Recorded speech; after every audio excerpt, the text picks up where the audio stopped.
Hello friends, welcome to PRT level. जीवन कौशल की इस सीरीज में ये आपका दूसरा वीडियो होगा जिसमें हम वैदिक कालीन शिक्षा के बारे में आगे पढ़ेंगे। पिछले वीडियो में हमने कुछ बेसिक जानकारी देख लिया था। अब हम आगे बढ़ते हैं जिसमें पहला पॉइंट होगा शिक्षा की अवधि। वैदिक कालीन शिक्षा में शिक्षा की अवधि सबसे कम 12 वर्ष की थी, क्योंकि एक वेद का अध्ययन करने में 12 वर्ष लगते थे। अगर किसी को चारों वेदों के बारे में पढ़ना होता था तो फिर पूरा 48 वर्ष का समय लगता था।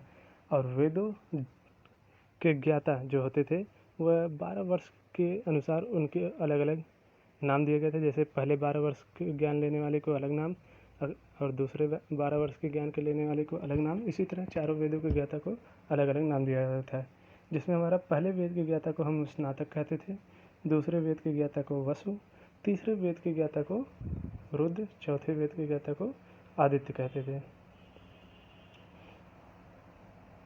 ये चारों पॉइंट जो है हमारे एग्ज़ाम के पॉइंट ऑफ व्यू से बहुत ही इंपॉर्टेंट होते हैं, क्योंकि जीवन कौशल में 10 क्वेश्चन आते हैं और इतने इजी होते हैं। अगर आप एक बार टॉपिक पढ़ लेते हैं तो आपको याद हो जाएंगे और एग्ज़ाम के पॉइंट ऑफ व्यू से बहुत ही अच्छे होंगे और आपको 10 में 10 नंबर दिला के जाएंगे। अगर मैथ में आपके 1 नंबर 2 नंबर छूट जाते हैं तो यहाँ पर कवर हो जाएगा। अगले पॉइंट की तरफ चलते हैं। वैदिक काल में शिक्षा 2 प्रकार थी, अपरा या सांसारिक शिक्षा, परा या धार्मिक शिक्षा। अगला पॉइंट है हमारा शिक्षा की समाप्ति पर समावर्तन संस्कार होता है। जो वैदिक कालीन शिक्षा थी उसका स्टार्टिंग जो होता है उपनयन संस्कार से होता है और समाप्ति समावर्तन संस्कार से होते थे, जिसके द्वारा एक शिष्य अपने घर को लौटता है।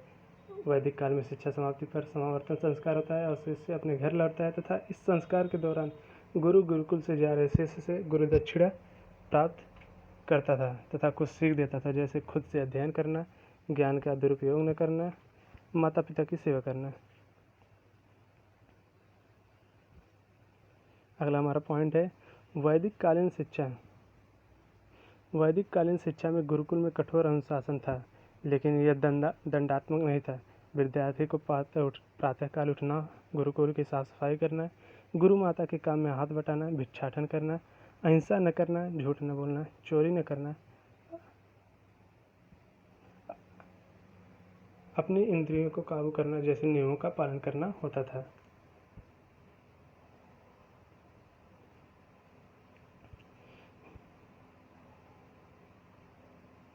अगला पॉइंट है आज ही की तरह लिखित परीक्षाएं नहीं होती हैं। जैसे वर्तमान समय में हमारी एक वर्ष के पर हमारा एग्ज़ाम होता है, सेमेस्टर एग्ज़ाम होता है, वार्षिक एग्ज़ाम होते हैं, मंथली एग्ज़ाम होते हैं, लेकिन उस समय लिखित परीक्षाएं होती नहीं थी।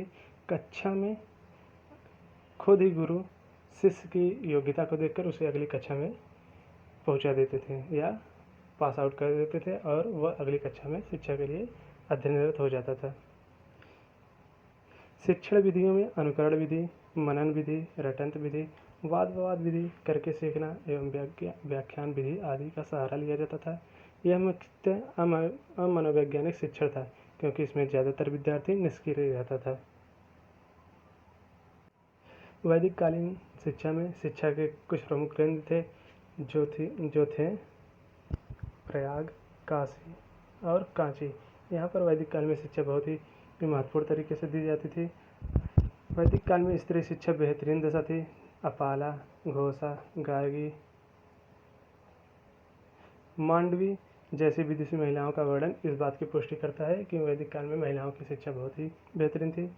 शिक्षा का सर्वोच्च लक्ष्य मोक्ष प्राप्ति थी, लेकिन इसके अलावा जीविकोपार्जन, सामाजिक कुशलता, भाईचारा, नैतिकता, ज्ञान एवं व्यवसाय की भी उद्देश्य था।